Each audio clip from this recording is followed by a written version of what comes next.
Welcome to the Shadow Signal, the frequency of the unknown. I'm Josh Rutledge. And I'm Stefan Gearhart. Together we dive deep into high strangeness, UFOs, cryptids, the paranormal, psychic phenomenon, and the hidden truths that echo just beneath the surface. Somewhere between reality and myth lies the signal. Can you hear it? Tune in. The Shadow Signal is live. Welcome back, ladies and gentlemen, to another fantastic episode of the Shadow Signal podcast, starring me, Stefan Gearhart, as the host, and I guess this other guy, Josh Rutledge. What's up, Josh? Hey, man. I have been really enjoying the episode we put out for the first episode. Me too. We've gotten really good feedback on it. So, yeah, I'm really stoked to do this next episode. We've got a really cool episode that we're going to be talking about tonight. We're going to be talking about the infamous haunted Leap Castle in Ireland. It's going to be really, really cool. Yep. I love getting back to the haunted stuff. I wonder how many times you'll use an Irish accent throughout. None. Now that you've said it, I was going to do it the whole time. I was going to say we could, people listening, you could pause if you're watching this on YouTube or whatever and drop a comment how many times you think he'll use it. And then you can listen and see if you're right. Right. Could be 5, could be 0. Could I be might, 0. I might throw one in there. You never know. Yep. Oh, top of the morning to you. There's one. Well, that's very cliche. Mm-hmm. Yeah. Well, yeah, I am cliche. Yeah. Cliche is your middle name.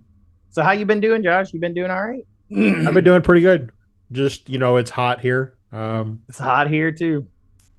Yeah, it's I think the difference though is like here it's what I imagine a pizza oven.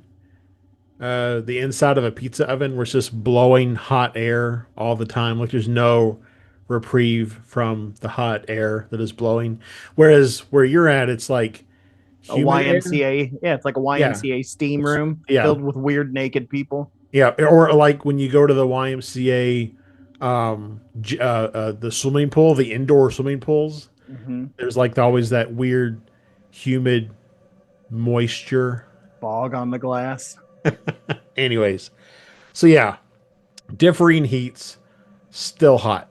So yeah, not so bad. Well, yeah, I think that's about it. I mean, 4th of July we had recently. Yep. I took my daughter, she's 3, took her out to see fireworks for the first time out into the street. She hated them, Yep. which is about what I expected. She lasted longer than I thought she would. Finally, she was like, I'm done. She literally said, I'm done. Yeah. We went to a baseball game. I had won tickets from a local radio station, so we went to a Diamondbacks game for 4th, and free tickets, nosebleed section, as you can imagine. Mm-hmm. And I actually had a mild panic attack because of the height and the openness of the stadium. Like, Oh, you've never sat up that high before? I have like I went to a game with my parents when I was like maybe 12 or 13 to the St. Louis Cardinals, which were is a very also similar stadium.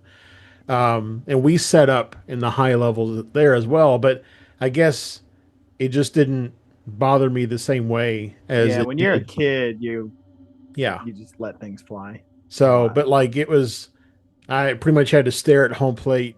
If I tried to look out at anything, it would come back. So, and it completely drained me on 4th to the point where yesterday, I pretty much slept. Like I would wake up and I'd be up for like an hour and a half, and then I would just feel drained, and I'd go back and I'd sleep for another couple hours. Like I pretty much slept off and on all day long. I understand, man. I understand. Um, What t- else? What else? You got anything else? Today, while we're recording this, it is the Dalai Lama's birthday. It is. Happy 90th birthday to the Dalai Lama. I've had the privilege to see him speak twice. And both times was absolutely phenomenal. Once in Louisville and once in Indianapolis. Pretty cool. Took our good friend Santosh from Astral Stew with me Mhm. one time. The one up in Indianapolis, I think that was the one in Indy. And yeah, that was really really cool. So He's Yeah, absolutely amazing. I've never had the privilege of being in the same general area and hearing him speak, but I've heard some of his, you know, speeches and presentations and broadcasts and such. So Yep, his book Art of Happiness is on my top 10 list of like self-help books that I go back to. So, Art of very cool. Happiness, highly So, recommend it. so happy birthday. Happy birthday, Dalai Lama. What if do you think his friends call him Dolly? No, he's I forget what his actual name is. Let me see real quick. Like I just wondered if, if you're really close to the Uh, Dalai Lama, do you get to just say Dolly or maybe just say DL? Like, what's up, DL. DL? Not to be confused with DL Hughley, but Right. Nobody even knows who that is anymore. I don't know. This is too hard to look up. But yeah, yeah, no worries. yeah. But yeah, I like how he said he plans to live to 130. I read an article today. He said he plans to live to 130, but he does plan on reincarnating Yep. into the next Dalai Lama. Well, the beautiful thing is because, time outside of our physical space is not linear, he already has. Yeah, it's true.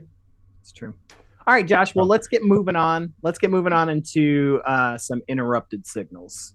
interrupted transmissions. All right, so interrupted signals, for those of you Yep. that don't know, this is basically like our old creepy catch up where we talk about things that have happened to us or to people we know, or things of that such on the paranormal scale. So you said you had a little something.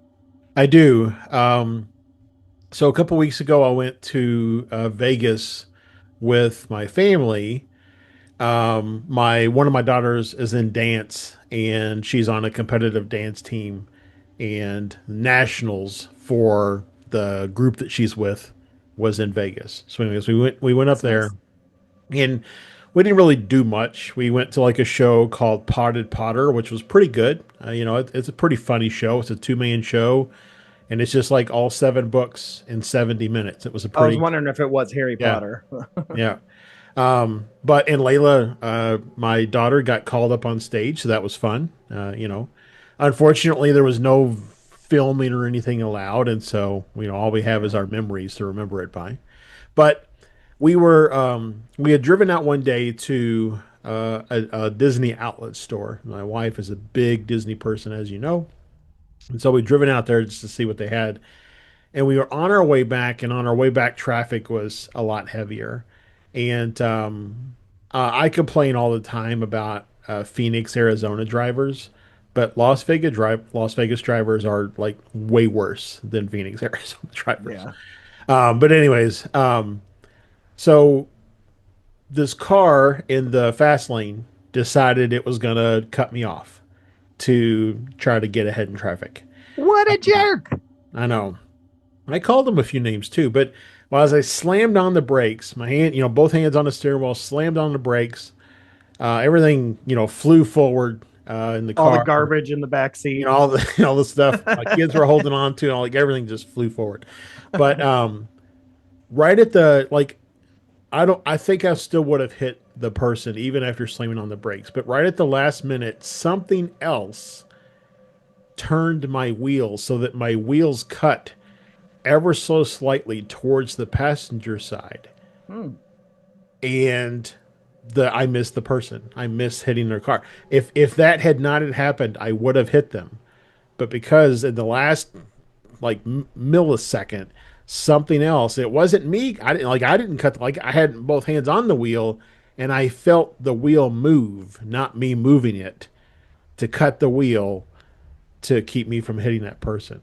And I know you had another experience like that a couple of years ago where you felt like you were like almost in a wreck or something, and you felt like something took control of your wheel and Yeah. moved. I wish they would have done it a month ago when I got into my wreck a month ago. Yeah. I guess, they're only there for the dire important ones. I don't Well, know. I mean, with my wreck a month ago, I wasn't hurt, Yeah, so maybe that was part of it. maybe that Maybe the was. other one was I could have been hurt Yeah. and But something saved me. yeah, so that was, like that's the only time I've had situations where I've felt like, and I've even seen glimpses in a rearview mirror, like my peripheral vision of things in the car with me. In fact, the first time I went to Vegas a couple months ago with a friend, I felt like I pulled like an entity came back with me Yeah, I holding remember that. Ned. You talked about that last Yeah. episode. So I mean, I've had that happen, but I've never had a situation where something actually intervened and cut the wheel. So I guess that's that's better my than something intervening and cutting the cheese that's true, or the brake line for that matter. or the brake line. Yeah, for that matter. So you had something. Yeah, I've got two things actually. One's mine, one is somebody else's. So both of them have to do, in a sense, with where I work. Where, like I talked about last time, I work in a senior living facility. And one of the things I was surprised I didn't mention last time is there's this weird phenomenon, and there's only a couple of us that experience it. But there's two elevators in the building, and the one that's over by my office, I swear to you, almost every morning I walk by, as soon as I walk by that elevator, it opens and no one's there. Hmm. No one's there. I can't tell you how many times. And it's not always just in the morning, but I that's when I notice it the most is in the morning. Yeah. But it happens a lot where that elevator opens up, no one's there. The button was not pushed. Hmm. It just opens and it's always right as you walk next to it. Like I sit in the office, I don't hear it open unless How I hear people out there talking. how close? Like, do you walk by? Literally around the corner. Okay. Literally right there. And so when you're walking by it, it's like maybe within like a couple feet. Yes. Okay. Like no more than 20 feet at the most. You don't have like a weird motion sensor open Oh elevator. no. Okay. No. And like I said, I've brought it up and there's one or two people that have experienced it, but other people are like, no, I've never noticed that. Interesting. So I don't know. It just feels weird. And it's literally where I brought up the woman that was standing uh by the memory care door. Yeah. Memory care door is right next to the elevator. Hmm. So I always wonder if that's her pushing the button for me, saying, hey, you want to go for a ride? Maybe. Maybe or But I'm maybe like, she's no, I gotta clock in. I can't. or maybe she's coming down from somewhere Yeah, or she's to coming go into down from the somewhere. yeah. Yeah, maybe go into memory care. That's true. So the other thing is actually a story from one of my residents. Once she found out that I had a paranormal podcast, she told me a bunch of stories, but one uh, in particular stood out that she wanted me to bring up to you Okay. to see if you had any explanation for it. And it's different. It's very different. Her name is Barbara. She gave me permission to say her name. She's one of my BFFs there. And she was telling me, so she grew up in California. And she used to go to the beach all the time, but she would never go swimming. She has a fear of water. She doesn't like Yeah. to go swimming, but she was at the beach all the time, sunning, tanning, checking out boys. Like that was her bag. One time there was a party at somebody's house that had a swimming pool. And she's in high school. She said she was like 15 or 16. And some of the boys found out that she didn't want to get into the pool, that she didn't like to get wet. So they decided they were going to pick her up and throw her in the pool. So she ran, as you would. Yeah. They chase her all around the backyard and all kinds of stuff like that. And she finally gets to an area and she said that she hunkered down, closed her eyes, and just all of a sudden she felt this bolt of electricity shoot through her body from the top down to the bottom. And she felt more grounded than she'd ever felt in her entire Mhm. life. And these three big football player type boys could not move her. Mhm. Literally could not move her as if she weighed 2 tons.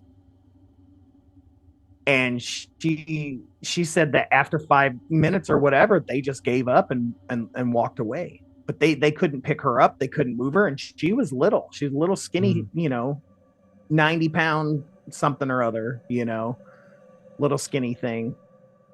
And yeah, they could not pick her up, they couldn't move her, they couldn't shift her, nothing. And she said before that she felt like what she describes as a bolt of electricity running through her body. that's very interesting. I don't know that I have any like official explanation for it, but I Yeah, what I couldn't think of anything. what kind of comes to mind is that you know we've talked about it in previous episodes of the old show. We talked about an astral stew, but you create the reality that you live in every day, Hmm. right? And so it sounds to me like uh, and almost like an instinctual response to the situation. She had a Kundalini moment where she connected with her higher self, and it sent her um, higher self energy enough that she could manipulate her reality so that she was immovable, right? Yeah. She was a stone. Because obviously after the situation had completed, like she was able to stand up and move around on her own. So it was a Hmm. temporary thing for the protection. So it's like the base level, the base programming of the body, what I call like the firmware, if you will, is Yeah. the stuff that keeps you alive. It's where fight, flight, freeze, all that kind of stuff comes into play. It's the thing that helps you breathe and digest food. You don't have to think about doing those things; they just happen. It's part of Right. your firmware. And I think in some people, if you're tapped into your higher self, or at least open to or consciously aware of the possibility of having something bigger than you outside of you, that when those fight, flight, or freeze moments happen, it can trigger not just a physical response, but a metaphysical response. And I think that's what happened in her case. Yeah, that's what I think too. A manifestation of superpowers, so to speak, like a mom that can Yeah, lift up a car to save their right. kid at the moment Yeah, needed, it's the and exact it always same. makes you wonder, are those powers, those abilities locked away in our head always, but we don't know how to Yeah, use them all the time. I think also it's a matter of Western ideology, right? Hmm. Like if you talking about earlier about the Dalai Lama, if you look at cultures where they are more open to the possibilities of what we call psychic gifts and things like that, as like from birth, right? It's just assumed or accepted that you may have the ability to, interact with spirits or to levitate yourself if you can meditate, long enough and deep enough.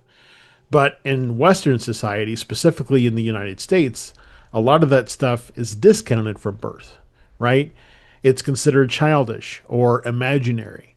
And so I Right. think because of that, especially in the United States, people who are born in the US and who have grown up in the environment and society where all of that stuff is discounted, when you reach an age when you're like, hey, what if I can actually hear and interact with spirits? When whatever that age happens to be for you, or whatever the Right. phenomena is that you decide you want to interact with, whenever you reach that age, you almost have to relearn or reacclimate yourself with things that the rest of the world has never figured or assumed were not capable or possible. Yeah. It's like I remember you telling me a long time ago how it was like you had shut that antenna down and had to retune Yeah. it. And like I don't know, we're kind of getting That'll. off topic here a little bit, but I was talking to somebody else recently about how it seems like a lot of the stories about entities or aliens or whatever visiting the governments or whatever seem to happen mostly in the U.S. Yeah. And I wondered if there was something unique about the U.S. that why those stories seem to all kind of congregate or aggregate to the U.S. And it could be a lot of what I just said. It's because maybe the rest of the world is already open to the possibilities, and the U.S. is so Hmm. rigidly grounded in either a staunch faith that doesn't allow them to, explore the possibilities, or science that doesn't allow them to explore the possibilities. So Right. maybe that's why these entities and there's so much focus seems to be on the U.S. and people of the U.S. And then outside of the U.S., it seems to be on areas of the world where maybe these things are true. Where if UFOs are meant to be some sort of an initiation to trigger us to wake up to realize that things are bigger and bolder than what we expect or even accept, then it would make sense that they would focus a lot of their attention on the areas of the world where it is rejected or ridiculed. Yeah. Yep. So, I anyways, completely. Anywho. that's those are some interrupted transmissions, and we use those interrupted transmissions to interrupt um, this episode. So Yeah, I think I called it interrupted signal, but yeah, yeah, interrupted transmissions. We're it's we're all we're it's we're still learning, people. yeah, that's right. We're still figuring this out. We're still figuring this out. But yeah, let's go ahead and move on then. If you're ready, I'm ready. Yep. I am so ready for our main topic tonight. I love I love Irish stuff. So let's go ahead and follow our way down to the end of the rainbow to Leap Castle. The main story. That's two, I think. So, That's two. all right. So, Leap Castle is, as you have already said, in Ireland. It's in County Offaly. Offaly. God bless you. Yeah.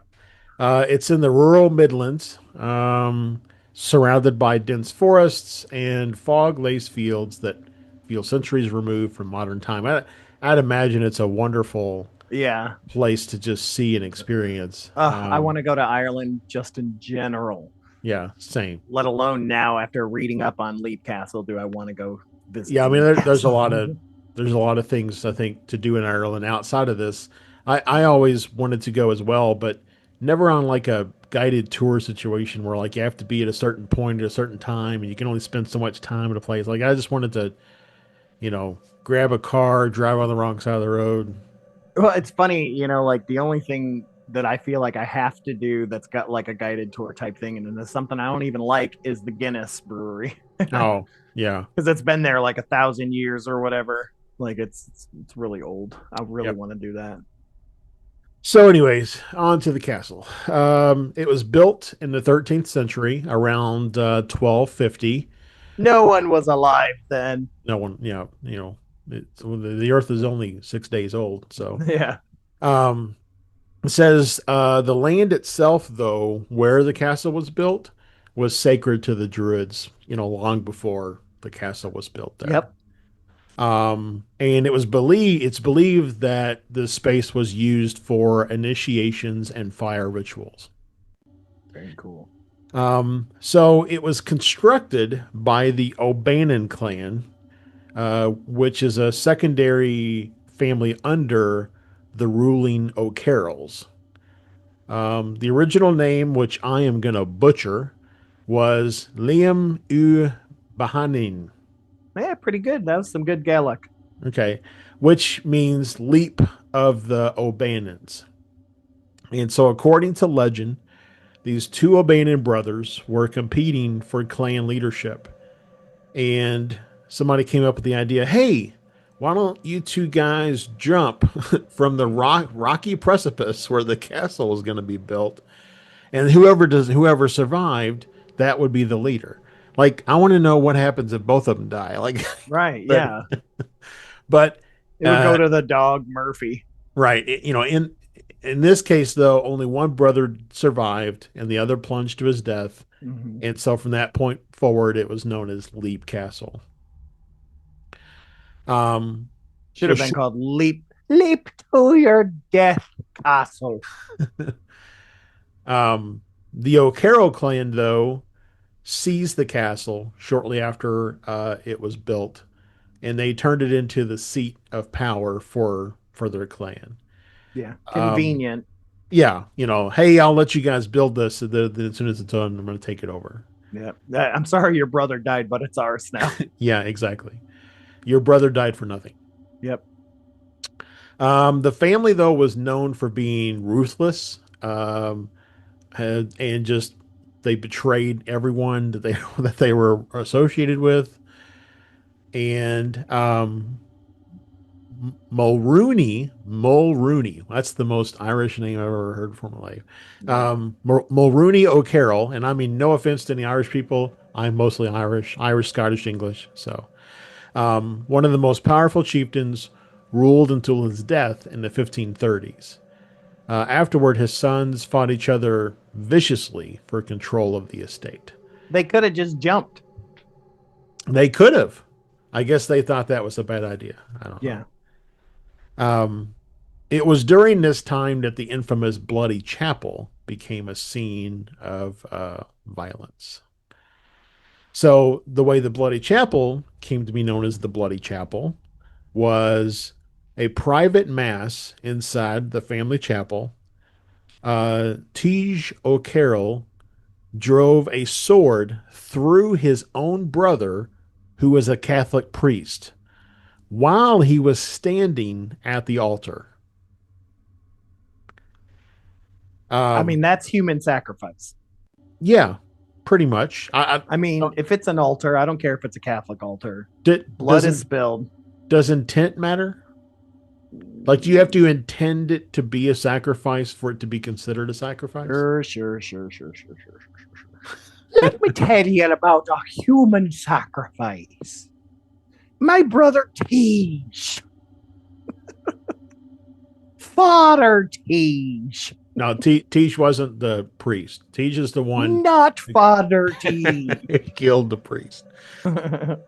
Um, but the murder was allegedly motivated by a struggle for dominance. Right. So there you go. Instead of taking a leap, he took a left and stabbed his brother.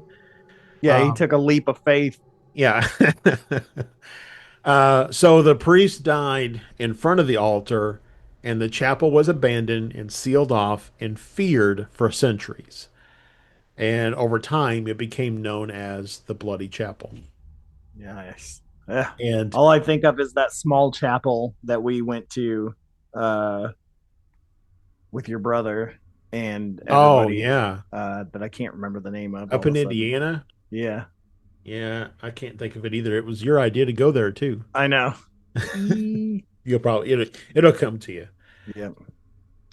So people since then have reported apparitions chanting in an intense negative energy. Well, what Um, do you expect? yeah, you know. So moving on to the mid 1500s. So this is kind of just a general history of the space, and then we'll get into some of the Mm-hmm. hauntings and stuff. So the mid 1500s, the O'Carrolls hired a group of mercenary soldiers to fight rival clans. After the successful campaign, rather than pay them, the O'Carrolls invited the mercenaries to a feast and then slit their throats in their sleep. Oh, neat. Such I, wonderful people. I wonder why they're known as betrayers. Right. Yeah. Especially when you're the Irish Christmas songs. I don't get it. So their bodies were believed to be thrown into the oubliette, which is a Oubliette. oubliette, whatever. Haven't you ever watched Labyrinth? Yes, but it's on a long time ago. Yep. The scene with the hands always freaked me out. So it's the same movie, right? Yeah. Yeah, where they like the hands are gripped. Yeah, okay. Hey, where are you going? Is that the same movie where at the end there's like a microwave and there's like the devil guy head in the microwave? No. Okay. No. Okay.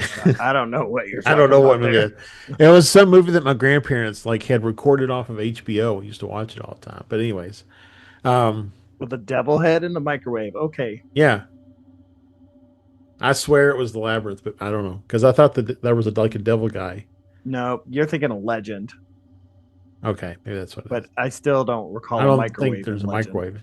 Anyways, somebody listening, redeem me here because it's got to be a thing, right?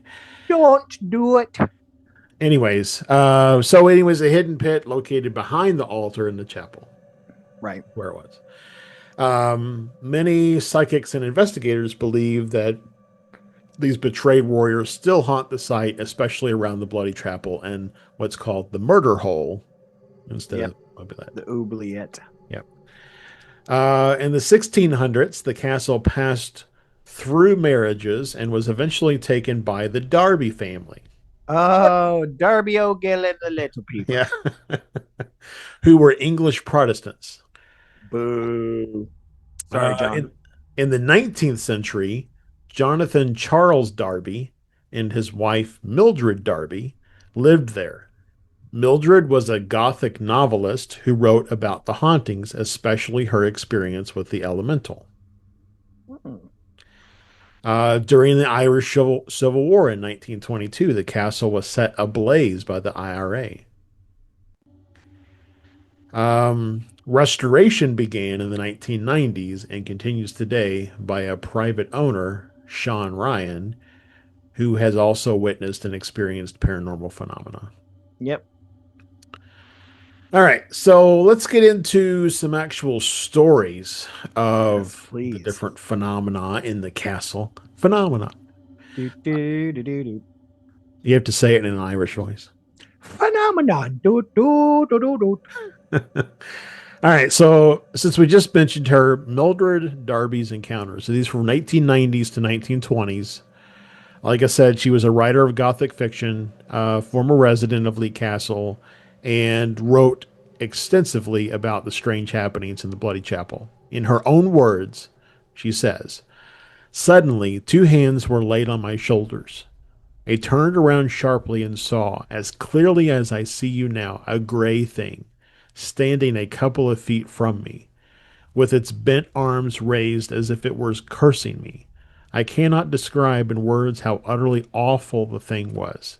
Its face was human, or to be more accurate, inhuman. It was twisted, and the nose was sunken, the eyes deep set and wide open. It looked exactly like a decomposing corpse." Phew. This is definitely, during the time of the spiritualist Oh movement. yeah, So, yeah, she's seen some stuff. oh yeah, for sure. I mean, even if it wasn't all at Leap Castle, I'm sure she Yeah. traveled around and saw some things too. Hmm. Yep. I mean, I even pulled her up. There's a Wikipedia page about her, which is pretty cool. So discovery of the you just told me, and I'm going to still oiblette, Oubliette. ooh, Oubli. oubliette. Okay, I Yep. got you now. I got it. When Leap Castle was being restored after the fire, workers in the Bloody Chapel uncovered the hidden oubliette, um, where uh, inside were the impaled skeletal remains of over 150 people. Yes. They said that these spikes were up to 8 feet tall. Yep, it says that we found bones stacked 3 feet deep, and they were pierced by wooden spikes. Some still had scraps of fabric. Whoever these people were, they were meant to suffer. Yeah. They oubliettes are crazy. So oubliette essentially means to forget. And so it was just a hole where you would forget things. You would put things and forget them. And people put people down there to Yeah, forget and just put them down there and forgot about them. But yeah, did you even see the one that said that like they found a pocket watch on one of them? no, Yeah, they found a pocket watch from the 1890s. So there was at least somebody that got put yeah, down in there at least as late as the 1890s. wow. Yeah. Or was he investigating and fell in there? Who knows? Yeah. Or was he a time traveler? Or was he a time traveler and he was one of the mercenaries that got thrown in because they found a watch on him and thought he was a witch? Yes. Bum, bum, bum. Is a witch. That right there is the next Marvel movie. I'd watch it. It's the new Agatha All Along season Yeah, two. exactly. It's instead of the time traveler's wife, it's the time traveler's death. Oh, that's so sad. He fell down Anyways, an oubliette and if was just spiked. it just he likes his beverages spiked. Yep. Um, Anyway, so modern tourists and investigators have reported Latin chanting in the Bloody Chapel. And one visitor's account from a 2004 tour says, I heard what sounded like a group of monks or priests chanting very softly. I thought it was a recording, but the guy told us they don't play music in that room. The air went cold and heavy right after. Interesting. And you know, it's interesting too is like, I think back in the day, if anybody were to speak Latin, you would immediately think Catholic Church. But nowadays, because of Anton LaVey and the Church of Yeah. Satan and all the movies and stuff, now when you hear Latin, you immediately think Satan, like Uh, dark black magic. Now, when I hear Latin, I immediately think somebody forgot to update a section in a contract that was created by ChatGPT. Uh, Anyways, moving on. So, in 2010, um, there was a sighting of what some claimed to be the priest that was killed. Uh, not Tej. no, not Tish. Tish's brother, Liege. Liege. There My you liege. go. The ghostly figure of a man in a blood-stained robe, often appearing by the altar or doorway of the bloody chapel. The paranormal team that did the investigation, and we'll get to a little bit more about that team in just a moment. In 2010, it says our infrared cameras picked up a silhouette forming near the upper window. It held its shape for about 12 seconds, then vanished. EMF levels spiked right before the sighting. Hmm. So, for anybody listening that may not know, EMF stands for electromagnetic field, and a lot of things put off EMF, like your router, your computer monitor, your phone. It just, anything that has an electromagnet in it produces an electromagnetic field. So, anything that has a speaker has an EMF. But it's theoried, or at least, yeah, I would say even at this point in time, evidence has been collected enough to support that when spirits form in a place, it tends to see a spike in EMF. And so, yeah, that's why that is important. That if EMF level spiked, and then they Yeah. also caught something on infrared cameras, that's basically two, evidence points to support the claim. So, Two pieces of pudding. two pieces of pudding. I don't know, Two pieces of pudding. like pudding pie, maybe. Good. No, blood pudding. Oh, okay. But isn't that just, never mind. Blood pudding in the UK is just like sausage, right? I don't know. I don't know. Somebody will fill us in. All right. So moving on then. Some visitors frequently report sudden overwhelming sadness, nausea, and the smell of sulfur or blood when entering the chapel. Ooh, sulfur's never good. Yep. A blogger in 2018 wrote, I wasn't scared until I walked into that room. It hit me like a wave, panic, sorrow, and then the worst smell I've ever experienced. I left shaking. See, we need to go. We need to go to the Leap Castle. We do.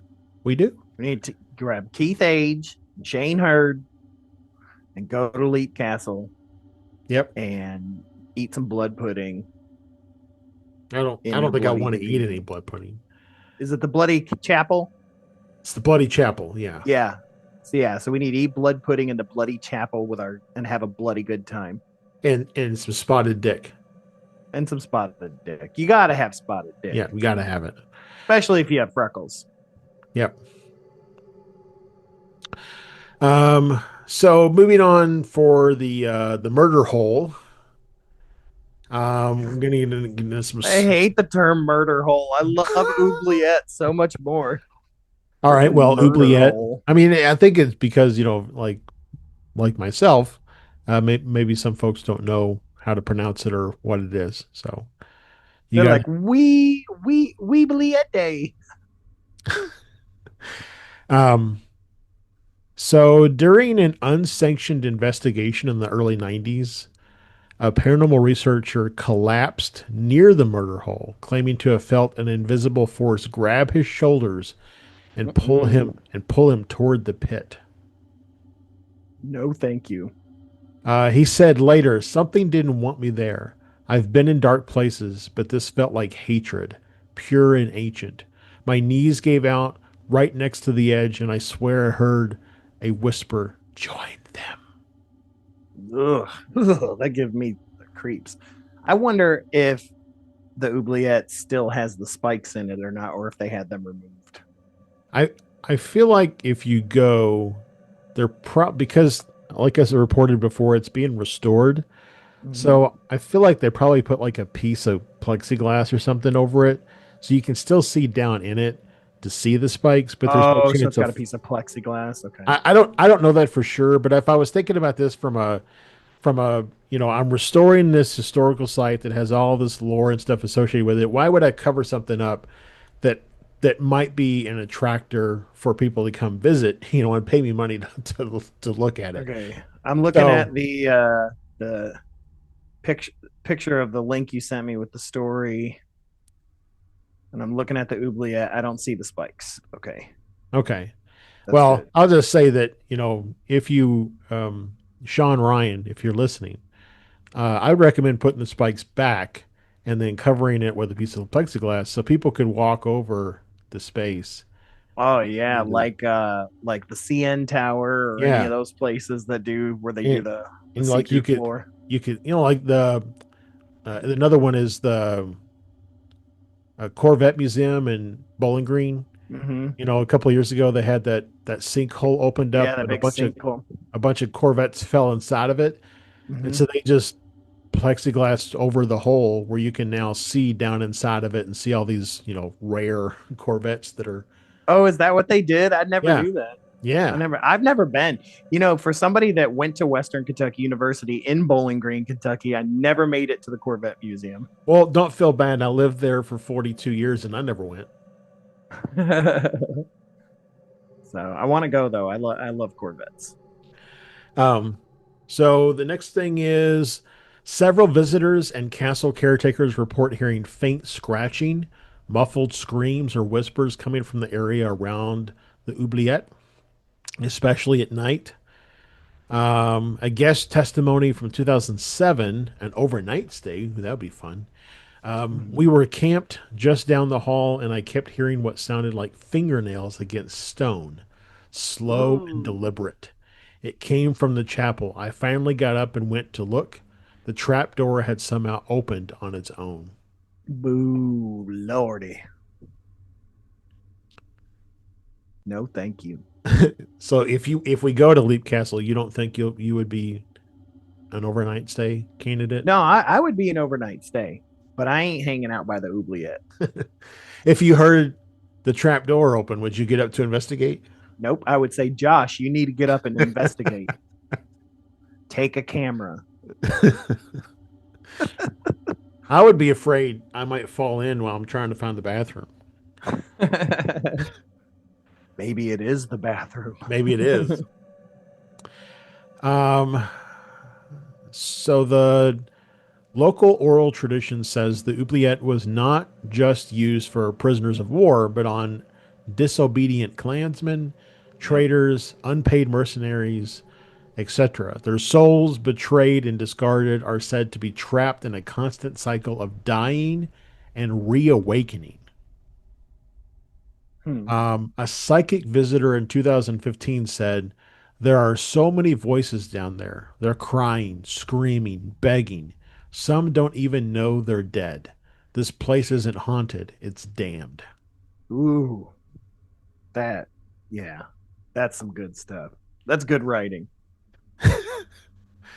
Um, all right, so moving on from the oubliette, we have the Red Lady.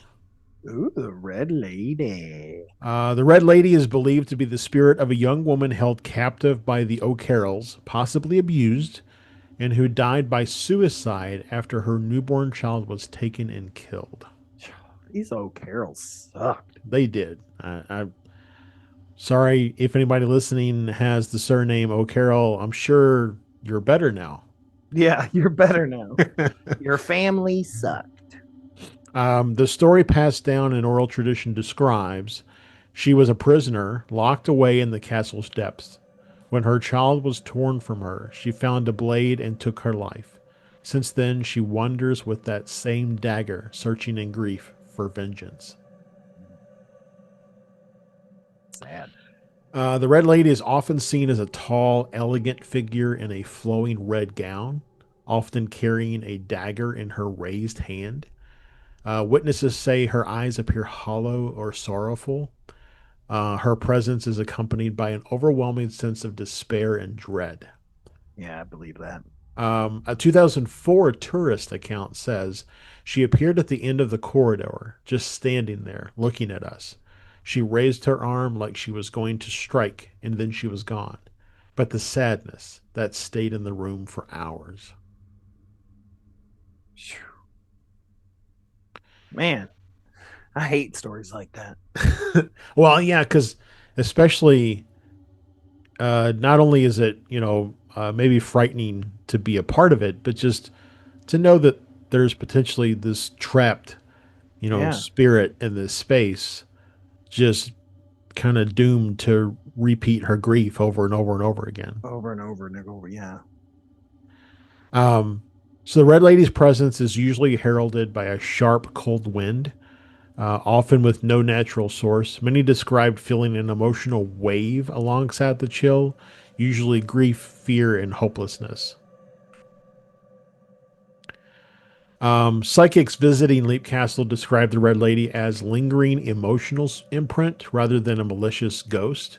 She is sometimes perceived standing near windows or on the stairwell, looking out as waiting for someone. A clairvoyant in 2012 said, "She isn't trying to hurt anyone.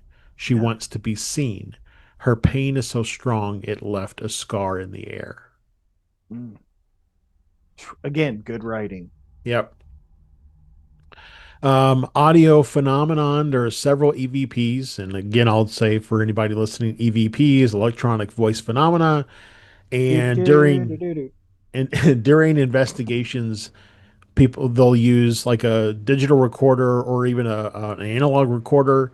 They'll just have a mic set up and they'll just have it playing, and they'll be talking, trying to interact with whatever might be there. And on a review, they'll go back and listen to what was recorded, and sometimes you'll catch whispers or even full-on voices Yeah. in those EVPs.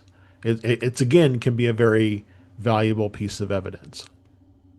Um, they do have EVPs that have been captured in or near the Bloody Chapel and the main hall, including a female sobbing, soft whispers, and what sounds like a woman murmuring in Gaelic.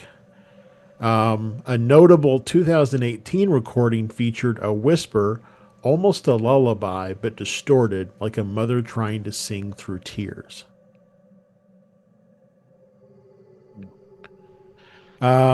Multiple witnesses over the years have reported seeing the Red Lady raise her dagger as if about to attack, only for her to vanish or simply stare blankly instead. A British journalist in 1997 wrote, "She came down the corridor in full view, eyes black as ink, holding the blade. I was frozen, but she never moved beyond that, just stared, then turned and drifted through a wall."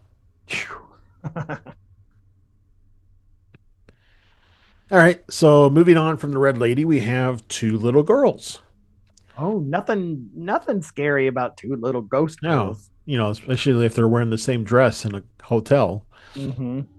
Um, so we've got Emily and Charlotte, who were two young sisters who lived at Leap Castle during the 1600s or 1700s. Emily is believed to have died from a fall from the castle's battlements. Some say it was an accident, others believe she was pushed.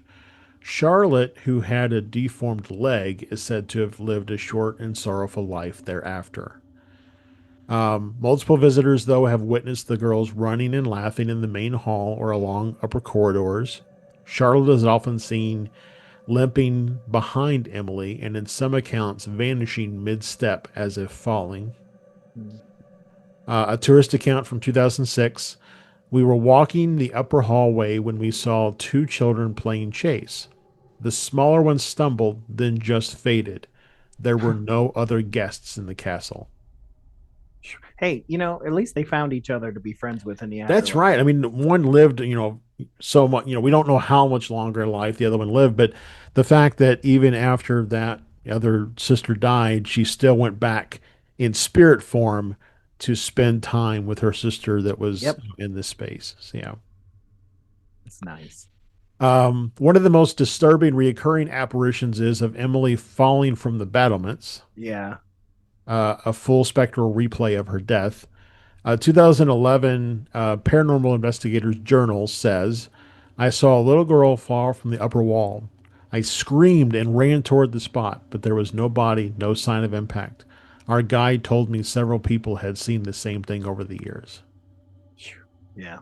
What amazes me, I think, a lot about these stories is that whenever you hear people talk about apparitions and things, I think, like, unless you've seen spirits, you tend to think of them as being like wispy, you know, almost like a mist floating through the air, stuff like that. But Mhm. the way that these people are describing it, I mean, this person thought there was actual, human flesh and blood girl Yeah. who had fallen. So, I mean, you know, they don't always appear as just wisps in the air. Right. Especially a banshee. Yeah, yeah, that's very true. You're Um, welcome. Tige. Um, a 2014 team actually captured footage of what appeared to be a small figure darting across the hallway in infrared light, followed by a strange dragging motion as if someone with a limp was following behind. And then the last little bit here is that visitors and psychics have left toys in the chapel or hallway as offerings. Many report the toys being moved or hearing giggles and whispers or even faint singing when no one is present. Creepy but Um, cool. yeah, from a castle caretaker in 2017, a doll placed near the main stair moved 6 inches overnight. It's happened more than once. One guest said she heard a child humming Ring Around the Rosie around 3 a.m. Mm.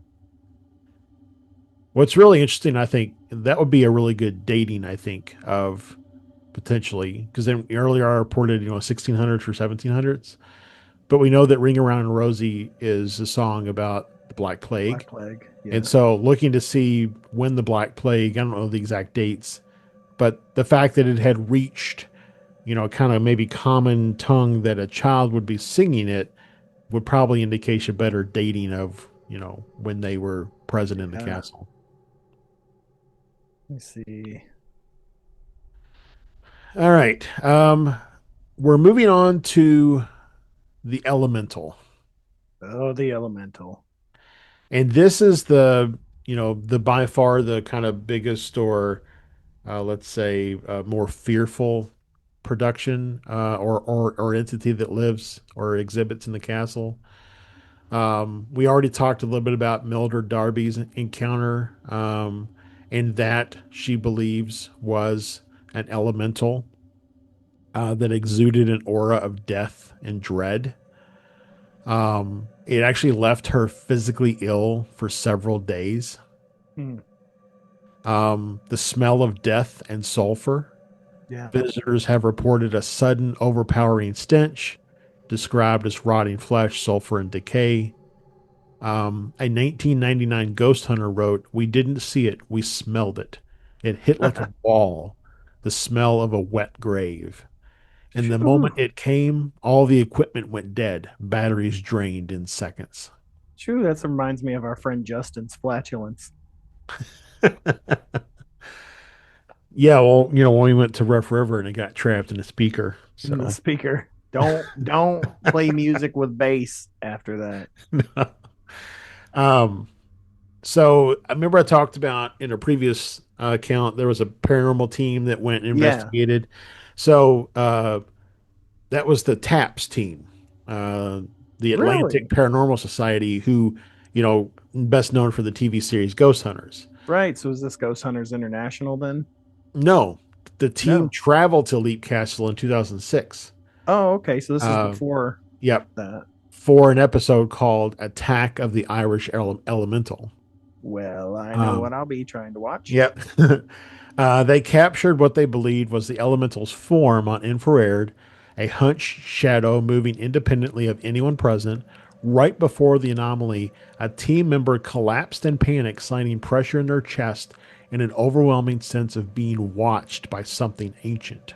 Mm, And this is in quotes, it didn't feel like a ghost. It felt like something that never was human. yeah, yeah, yeah. You don't want to mess with elementals, man. Yeah. Um, So some mediums and psychics have visited Leap Castle over the years and are often disturbed or even refuse to re-enter after sensing the elemental.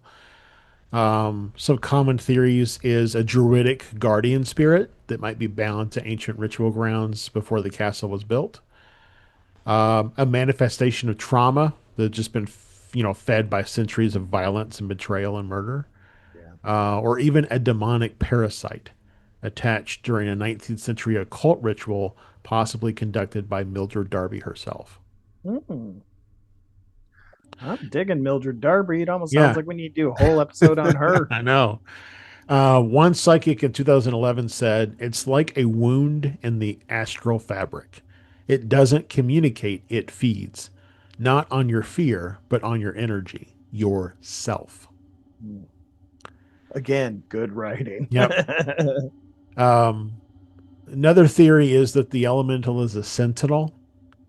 Um, Caretakers and residents over the years have described the elemental as a watcher, Mhm. appearing before tragedy or disturbance. Um, in 1989, a fire broke out in the part of the castle. A guest claimed they saw the elemental standing at the top of the stairs, arms raised as if in a warning. Minutes later, the flames erupted. So, kind of like Mothman, maybe in that Right. aspect. Maybe Mothman was an elemental. That would not be the first time I've heard that equated to that, just in different terms. Yep. The quote says, "It wasn't trying to hurt us, it was warning us. That's what scared me most. It wasn't malicious, it was purposeful." Yeah. Several visitors have claimed that even after leaving Leap Castle, they experienced nightmares, unexplained bruises, and oppressive feelings for weeks. So they got some hitchhikers going on there. Yep. A recent 2020 report from a tourist, "I felt it near the Bloody Chapel. I didn't see it, but I knew it was there. Something pushed against my chest, and I couldn't breathe. Since then, my dreams have been full of red eyes and whispers. I never believed in curses until now." Mm. So that's pretty much the phenomena. If that's not enough, I apologize. I said phenomena three times, now four. Do, So if you do, do, do, do. if you had guessed how many times I would say phenomena, it's five now. Nope. Nobody was guessing that. Okay. So wanted to dive a little bit into some of the things that might, kind of contribute or power the Leap Castle hauntings.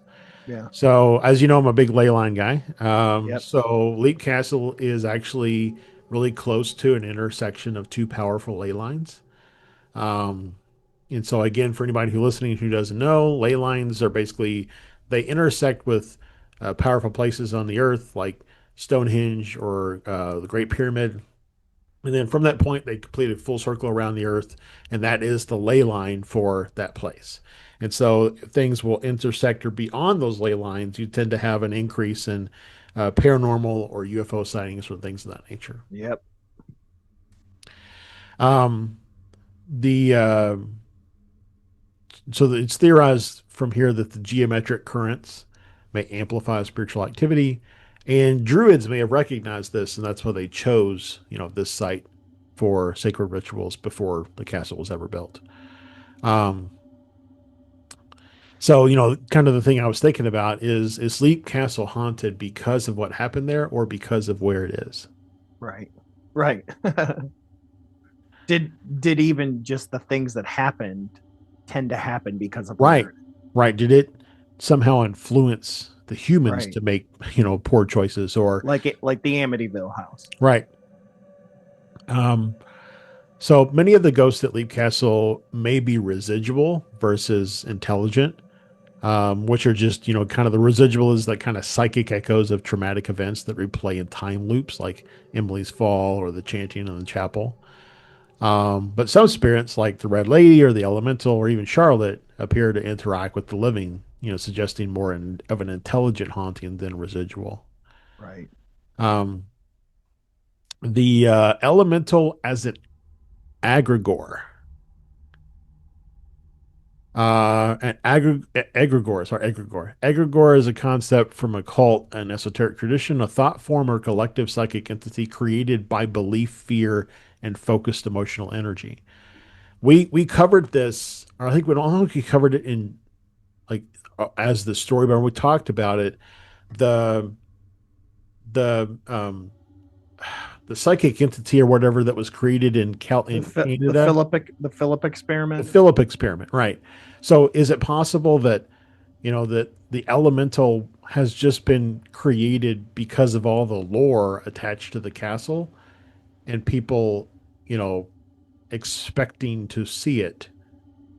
Is it possible that it's, you know, that's why it exists because the fear and thought energy of people have created it? Yeah. Like I'll tell you a quick side note. I'm a little freaked out. I've got a little Star Wars Ahsoka bobblehead, Yeah. and the head's moving right now. And I'm in the basement. It's a cement floor. Huh. I'm not touching the table. Air blowing on it? No, kind of Interesting. creepy. Okay, it All stopped. right. Well, Just wanted to share that. okay. Um, so one of the reasons why the elemental may be considered an egregore or even some sort of like an emergent spirit is that its behavior is not typical of ghost behavior. Right. And so it's, something else. Some say that it might be even a psychic defense mechanism of the land itself. Right. That I totally believe. Um, and so, yeah. Another thought around the bloody chapel is that it could be a psychic wound. Mm. So if the castle is the body, then the bloody chapel is basically a bleeding wound that never healed. And so instead of healing souls, it traps them there. Yeah. Um, so yeah, that's pretty much it for what I was able to find and put together. If 13 pages of research wasn't enough for you, No, that was um, good. That's good. and I mean, bottom line, I definitely want to visit it, but I Yeah. also want to make sure that I protect the hell out of myself so that I don't Yep. bring anything home. So, Yeah. Definitely. Shoo. Well, thank you, Josh. I appreciate you spending time and putting that yeah. together. And, if anybody has had any experiences with the Leap Castle, put in the comments your own experiences. Uh, would love to hear about it. Or if you know of a story that we missed, share as well. We would love to do that. Yeah. Or if you live close by, and you want to do like a proxy trip for us and then report back, that'd be cool too. Yep, that'd be cool. Or if you live close by and you want to give us a place to stay, And plane tickets. winky, winky, winky. And And you're not offended by my horrible Irish accent. yeah, right. So, So, all right. yeah, it was a good show. I again really thank everybody for listening and watching this episode as we kind of continue to build this out. Reminder Yeah. to hit that subscribe button, leave us a review if you can. Yep. I know I'm going to be looking up Mildred Darby's books. I'd like to check out what she's got. So, like I said, she's got a Wikipedia page, so that means it probably won't be too hard to find some of her books. Might So, even be a documentary about their outer, mm-hmm. Yep, I'll be checking that out. So, and plus the episode of Taps where they actually went to Leap Castle. yeah, I'm definitely going to be checking that out too.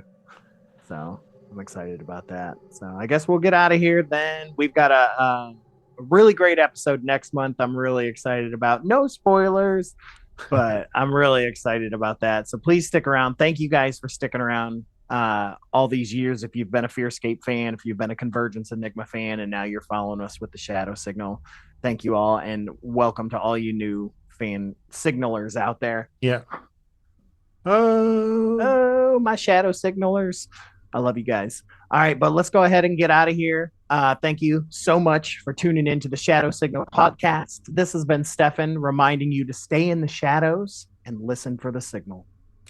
And this has been Josh. The truth is now. All right, folks, we'll catch you on the next one. Take care. Later.